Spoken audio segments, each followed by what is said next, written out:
안녕하세요. 서정 목사입니다. 꿀보다 더 단 말씀이 있는 달콤한 큐티 시간입니다. 성숙이란 뭘까요? 자기 중심적이고 미숙한 생각을 내려놓고 배려 있고 깊은 생각으로 신중하게 행동하는 것을 성숙이라고 말합니다.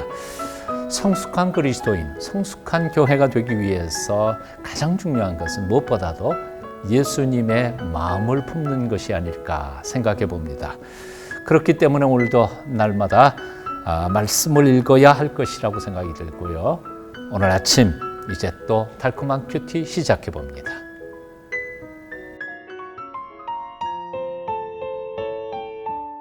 복음에 합당하게 살라. 빌립보서 1장 27절.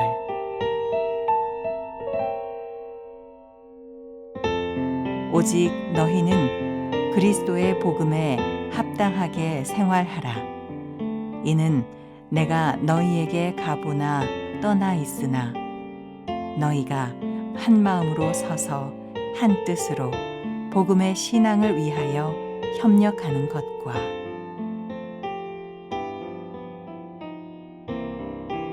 주어진 인생을 살아가면서 두 가지 중요한 질문이 있습니다.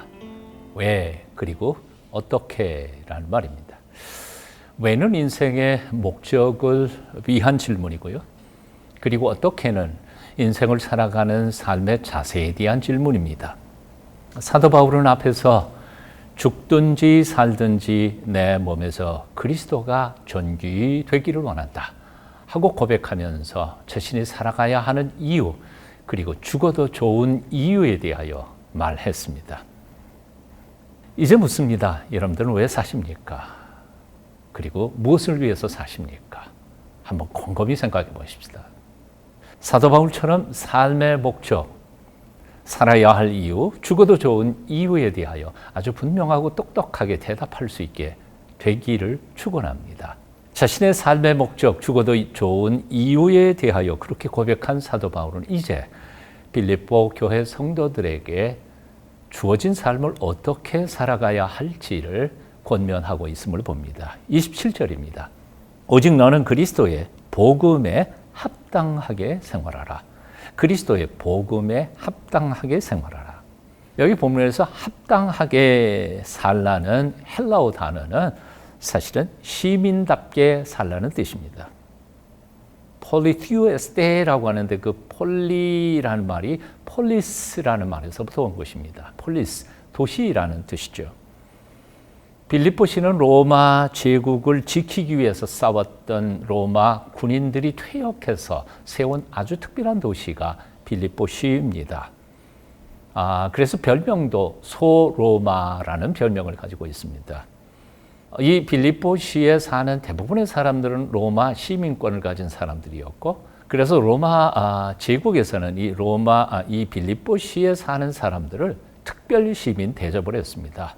세금도 면제해 주었을 뿐만 아니라 각종 특혜를 다 했던 것이죠. 이런 점에서 빌립보 시민들은 빌립보시에 산다는 것 자체에 대해 대단한 긍지를 가지고 있었고, 또한 자신들은 로마 시민답게, 빌립보 시민답게 살아야 한다는 그런 의무감이나 긍지를 가지고 살았던 것입니다. 여기서 말하는 것이 바로 시민답게라는 표현이죠. 그런데 사도 바울은 이 시민답게 살라는 말 표현을 복음에 합당하게 살라 표현하면서 재해석해서 천국 시민답게, 로마 시민이 아니라 빌립보 시민이 아니라 천국 시민답게 살라고 명하고 있는 것입니다. 이제 이 말씀 앞에서 우리 자신을 돌아봤으면 좋겠습니다. 나는 정말 천국 시민답게 살고 있는 것인가? 빌립보 시민들이 생각했던 것처럼 나는 정말 하나님 나라 시민으로서 조금도 부끄러움이 없이 이 세상을 살고 있을까? 말씀의 거울 앞에 우리 자신을 비춰봤으면 좋겠습니다.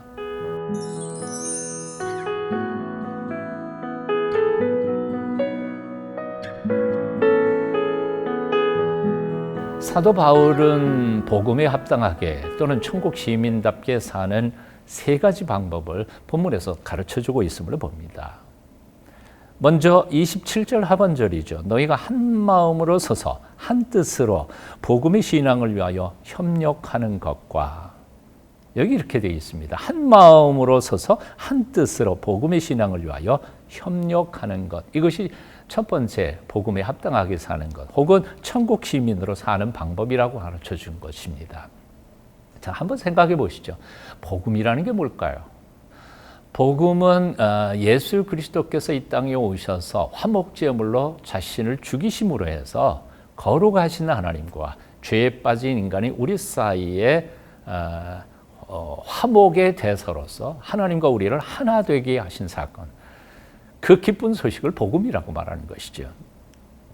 하나님하고 우리하고만 하나 된 게 아니고 사실은 예수 그리스도 안에서 이방인도 그리고 유대인도 따로 없고, 주인도 종도 따로 없고, 남자도 여자도 따로 없고, 차별 없이 모두가 그리스도 안에 하나라는 사실을 고백하면서 살아가는 것이 바로 복음 안에서 산다는 겁니다. 그러니까 소유나 피부 색깔이나 지위에 상관없이 그리스도 안에서 한 마음 한 뜻으로 하나 되어 협력하면서 살아가는 것, 천국 시민으로 살아가는 방법이라는 겁니다. 그것이 바로 천국의 시민답게 한 마음 한 뜻으로 살아가는 방법인 거죠. 두 번째 방법이 있습니다. 대적자를 두려워하지 않고 담대하게 살라고 사도 바울은 말합니다. 28절이죠. 무슨 일이든지 대적하는 자들 때문에 두려워하지 아니하는 이 일을 듣고자 함이라. 사실 이 본문은 한글 성경에서 이해하기가 조금 복잡하고 어렵게 해석됐습니다. 그래서 제가 쉬운 번역, 어떤 분이 번역한 쉬운 번역으로 읽어드립니다. 어떤 일에서도 대적하는 자들을 두려워하지 않는다는 소식이 나에게 들려오기를 바랍니다. 무슨 얘기인고 하니, 빌립보시에 살고 있는 성도들이 복음의 핍박자들에게 대하여도 두려워하지 않고 담대하게 복음의 진리를 전파하면서 살아간다는 소식이 자기 귀에 들렸으면 좋겠다는 거죠. 사실 이 땅에 속한 사람들은 천국에 속한 사람들의 대적자일 수밖에 없습니다. 이유는 간단합니다. 천국과 이 땅에 사는 가치관이 다르기 때문에 그렇죠. 가치관이 다르기 때문에 천국 시민들 혹은 복음에 합당하게 사는 사람들을 핍박하고 그리고 대적할 수밖에 없는 것입니다. 그러므로 본질적으로 천국의 시민으로 이 땅에서 살아가는 사람들은 대적을 당연한 걸로 여겨야 합니다. 핍박을 이겨낼 수 있는 믿음으로 살아야 합니다. 담대함으로 그것에 대처해서 용감하게 살아갈 때 그것이 바로 천국 시민 혹은 복음에 합당하게 사는 두 번째 방법이라는 것이죠. 오늘 사도 바울은 세 번째 또 이렇게 충고합니다. 29절입니다. 고난을 위하여 너희에게 은혜를 주신 것은 다만 그를 믿을 뿐만 아니라 또한 그를 위하여 고난도 받게 하려 하심이라. 우리가 예수 믿고 구원받은 사람에게 있어서 두 가지 확실한 사건이 있다는 거죠. 우리는 주님 안에서 그의 은혜 안에서 살게 된 축복이 있다는 것과 동시에 그것과 함께 고난도 함께 받아야 된다는 겁니다. 그러니까 한마디로 말해서 이렇습니다. 믿음도 축복이지만 사실은 고난도 축복이라는 겁니다. 믿음으로 은혜 받았고 축복 받았으면 고난도 당연한 것으로 여기고 기쁨으로 동참하도록 하는 것이 복음에 합당하게 혹은 천국 시민으로 사는 것이라고 말씀하시는 거죠. 우리 몸에 가끔은 고통이라는 것이 있습니다. 몸이 아프지요. 그 통증이 어떻게 생각해 보면 우리에게는 아픈 거 싫지 않아요. 그런데도 불구하고 그 통증이라고 하는 것은 사실은 하나님께서 우리 몸이 어느 곳이 고장났으니까 고쳐라 하고 경고해 주시는, 하나님이 주시는 축복의 선물일 수 있다는 겁니다. 마찬가지입니다. 그리스도인들에게 주시는 하나님의 핍박, 고난, 그것은 우리의 영적 성숙과 그리고 우리가 하나님의 말씀 안에서 살아가도록 하나님께서 보내주신 축복의 선물일 수 있다는 겁니다. 그래서 담대하게 살아야 하는 겁니다. 자, 이제 말씀을 줄여봅니다. 요즘 어떻게 살고 계시나요? 핍박이 있다고 절망하고 있지는 않으십니까? 어떻게 주님을 닮아가고 계십니까? 사도 바울처럼 죽든지 살든지 내 몸에서 그리스도가 존귀하게 되기를 원합니다 하는 믿음으로 살고 계십니까? 바울이 권하는 것처럼 천국 시민답게 그리고 복음에 합당하게 한 마음 한 뜻으로 서로 협력하면서 어떤 핍박과 고난이 오든지 간에 당당하게 믿음으로 진리를 지켜가면서 살아가는 그리스도인으로 사십니까? 그렇게 사시기를 원합니다. 그렇게 당당하게 살 때 하나님께서 하나님의 놀라우신 은혜와 복으로 우리를 지켜주실 줄로 믿습니다.